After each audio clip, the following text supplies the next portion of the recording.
Hello बच्चा party. आज मैं आपके लिए एक स्पेशल चीज़ बताने आया हूँ। और वो स्पेशल चीज़ है ये कि बहुत सारे क्वेश्चंस इस समय जहन में चलते हैं, क्योंकि टेंथ का एंड आ रहा होता है और ये चलता है। टेंथ में बोर्ड के एग्ज़ाम है, हाफ ईयरली दिया।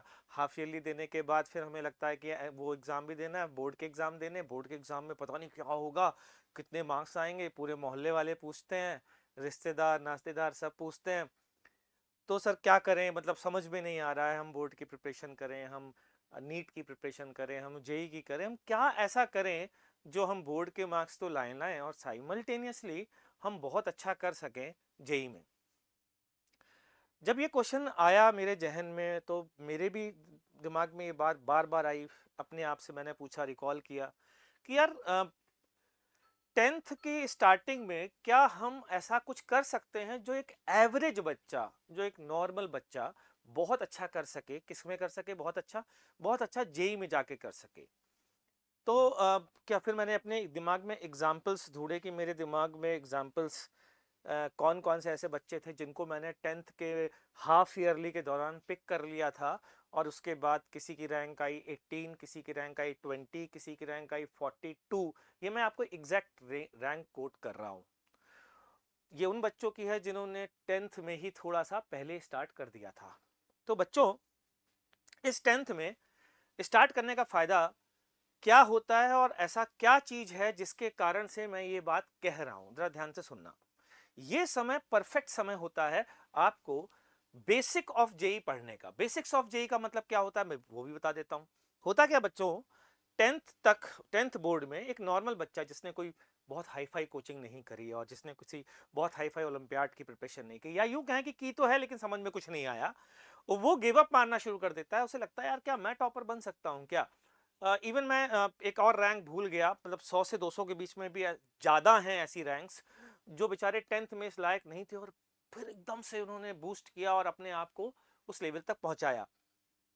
खैर, मैं मुद्दे पर आता हूं वापस से कि आखिर ऐसा क्या किया। तो ध्यान से सुनना। होता क्या है, टेंथ जैसे ये लेवल है ना, और इलेवेंथ का लेवल जो है ना, ये गैप थोड़ा बड़ा होता है। 11 जेई, इलेवेंथ नॉर्मल की बात नहीं कर रहा हूँ, 11 जेई, 11 इवन 11 बोर्ड और टेंथ में बात करोगे ना तो भी थोड़ा गैप होता है बच्चों।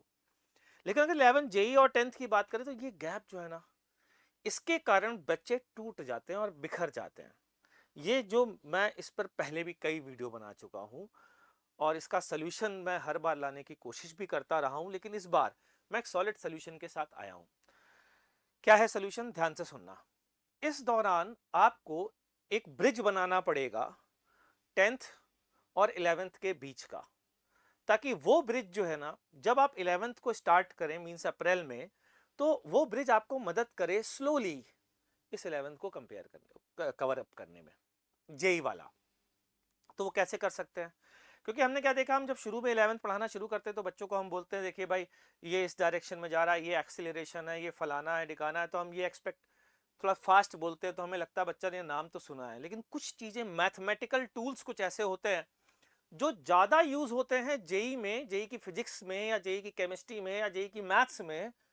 और हम ये एज्यूम कर लेते, हम मतलब टीचर ये एज्यूम कर लेते ये तो उसने 9th-10th में पढ़ा होगा, तो उसे पढ़ाया नहीं जाता और आगे बढ़ जाते हैं। ऐसा हर कोचिंग में होता है, पूरी इंडिया की हर कोचिंग में, कोई एक्सेप्शन नहीं है इसका।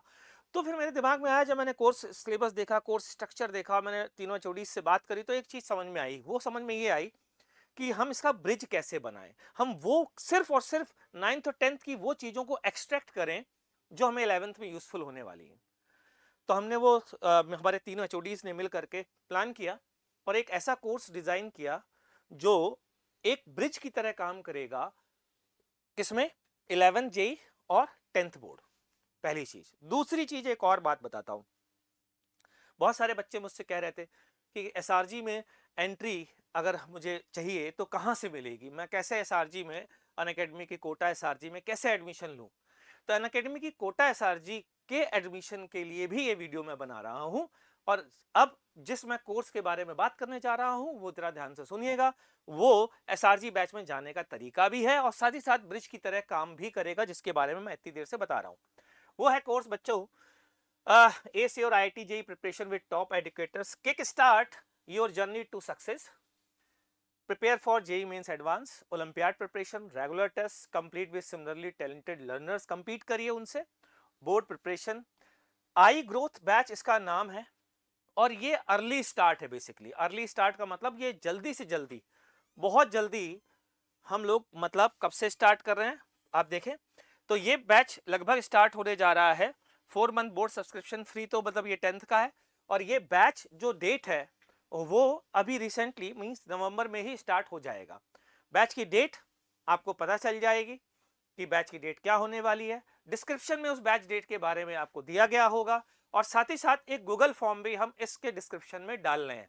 यदि आप इंटरेस्टेड हैं तो उस गूगल फॉर्म को जल्दी से भरें, क्योंकि इसकी सीट लिमिटेड है। ये गेटवे टू एसआरजी है। गेटवे टू एसआरजी का मतलब अगर आप इस बैच में एडमिशन लेते हैं तो आपके लिए एसआरजी में जाना इजी होगा। तो ध्यान से सुनिएगा। अब आपको ये लगेगा कि सर 10th पढ़ते पढ़ते ये कैसे ज्वाइन करें, उसका भी तरीका है। बहुत कम क्लासेस, हफ्ते में 2 क्लासेस ऐसे होंगी, 3 क्लासेस 4 क्लासेस, इससे ज्यादा क्लास ही नहीं रखेंगे। क्यों? क्योंकि हमको वो ब्रिज भरना है, ना कि हमको 10th खराब करना है। तो वो ब्रिज भरने के लिए क्लासेस होंगी, अभी से शुरू होंगी। आप ये क्लासेस करिए, आपको 10th बोर्ड का सब्सक्रिप्शन फ्री मिलेगा, उसमें भी पढ़िए।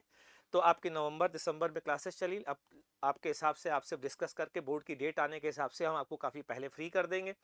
उसके बाद फिर हम आपको वापस से अप्रैल में बुलाएंगे, और एक फ्रेश स्टार्ट, एक फ्रेश एसआरजी बैच में अगर आप अच्छा करते हैं इस बैच में परफॉर्म, तो आपको डायरेक्ट एडमिशन एसआरजी बैच में मिलेगा।